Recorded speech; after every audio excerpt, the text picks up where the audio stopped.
Here's my 2007 F650. I'm going to change these older style mirrors out to the newer square style mirrors that are heated and power. They're already power on this truck, but I'm going to move them up to power and heated. I'm also going to add a light bulb for this little reflector down on the door here and wire it in. Show you how to do all of that. Let's pull off these rubber plugs. They just kind of peel out.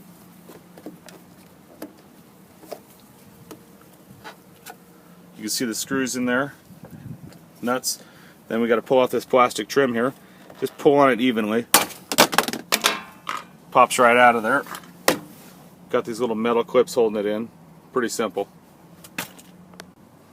Next, let's pull out this plastic reflector. Be really careful, it's easy to snap the inner part of it. That little guy right there breaks off very easily, so be careful. And there's this little 7mm in here. Zip that sucker out. Next, let's pull up the switch panel. Just pry up on the front edge of it. Little metal clip. Slide it forward.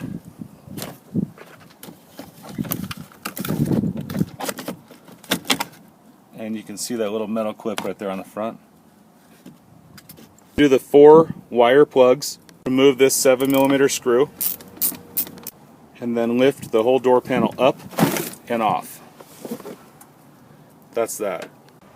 Zip off these 5.5mm or 7/32 head screws holding the speaker on so we can use it as an access hole.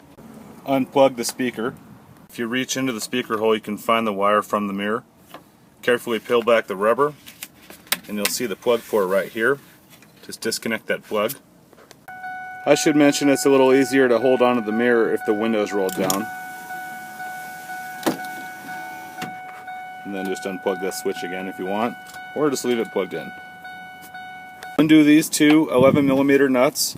You'll find a 3rd and a 4th under the rubber. Helps to have a piece of a paper towel or a piece of plastic on your socket when you pull those nuts off there so they don't fall down in the door. Also, when you go for the 4th one, use your right hand to hold the nut driver on there and your left hand on the mirror so it doesn't just hit the dirt. Pull the mirror off and feed the wire up through. Here's what the plug looks like. And here's what the new plug looks like.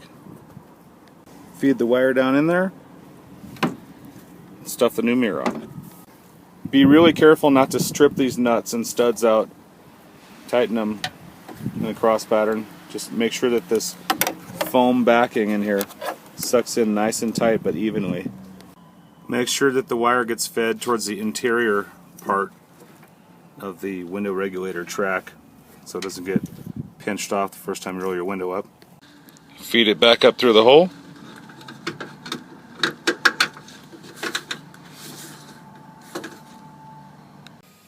Cut the plug off of the old mirror. Please don't cut factory wiring. Leave that plug alone. Cut the wires off of the new plug, splice them onto the old plug, and heat shrink them. So I've got this connected, plugged in. I added a little bit of electrical tape on there to prevent it from getting rubbed on anything in there. I connected it to some trailer wiring. It's just cost effective, and there's 4 wires held together. We've got green, brown, black, and black with a white stripe. So I wanted to figure out which wires are which. Come up here to the mirror, adjust it all the way to the right so you can slip a screwdriver in there. The screwdriver in there, you can push this little tab here and pop that sucker out of there. Now with that popped out, you can see green is for the upper turn signal, brown is for the lower side marker, and then the black is going to be the ground, which leaves us with one wire. You might be able to see it in there with the white stripe on it. It's going to go to the heated mirrors. So for the reflector in the door panel, put this plug on, wired it on to part of the trailer wiring, stripped off the white and the brown, zip tied it inside the rubber along the wire harness that was in there, and I've got it zip tied right along the factory wiring here, along with the new mirror wiring, and now I'm going to feed that through the rubber boot. Pull the rubber boot away from the door. Feed the wires through from the inside. So I got the brown and white wire fed through, and then taped on the rest of the trailer wiring to it so I can peel it through by pulling it. Now it's going to carefully help it feed it through. So now I have both sets of wires coming through the boot. Going to zip tie it on the inside to tighten that up, make it look a little nicer in there, and stuff the boot back into the door. Now that this is all cleaned up, I'm going to put the door panel back on and get started on finding out which wire goes where. The wires in the boot are all cleaned up. I'm going to put the speaker back in, plug it in, put the door panel back on, and start on the interior wiring. Before the door panel goes on, I put in a bright 194 LED that's red. Fits in there pretty well, but this white plug's a little bit loose. I might end up having to put a screw or something in there to hold it in place, but it'll work. On to the next. Pull off these 4 screws. Just give them a quarter turn and twist them out.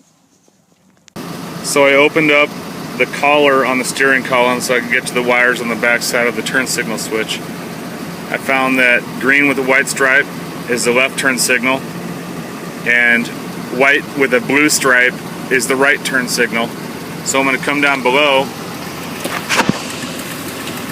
open up this factory loom, which I don't like doing, but it's going to be easy to do it this way. And I'm just going to spike power off of that for the bulb up in the mirror for the left turn signal. On the back side of my headlight switch, the brown wire up here in the corner is for the parking lights. This wire is for my remote start system. Just turns on the lights while it's running.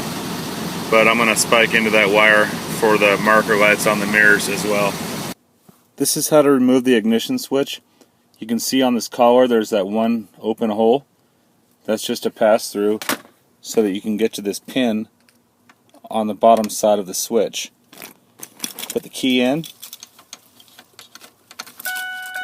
turn it to the on position, and as you push,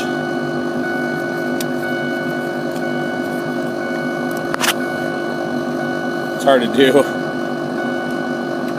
can pull the switch right out.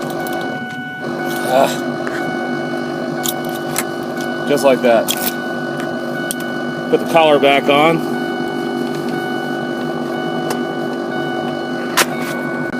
Put the switch back in. And that's all there is to it. So I ended up grabbing power for the turn signal a little bit farther up. You can see where the flashlight's lighting it up. The other one's right next to it for the right turn signal. Instead of cutting into that loom, I just went farther up where it was open. I took power from this fuse to power up the heated mirror function. That's probably not the best way to do it. I just wanted to get this done with, so that's where I took it from. It'd be better off to fuse it from a wire that was powered when the key is on or an accessory. Where I grounded the wire for the right mirror. Down here is where I grounded the wire for the left mirror. Put the dashboard back on, powered up, turn signal.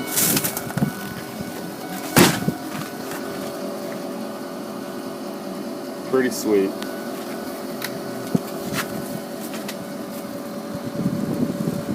Looks great. Now for the door reflector with the light inside.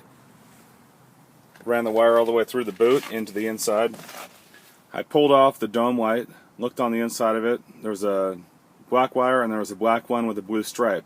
So I came over here to the pillar, got into these wires, found the black one with a blue stripe on it, tested it, that was the one. So I spiked power into that, and then I just grounded back here in the corner where I had a few other grounds going against the body, and it works great.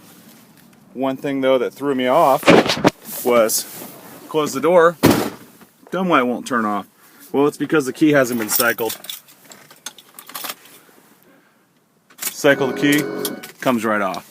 Open the door, close the door, but if you wait for about 5 seconds, open the door, close the door, it stays on.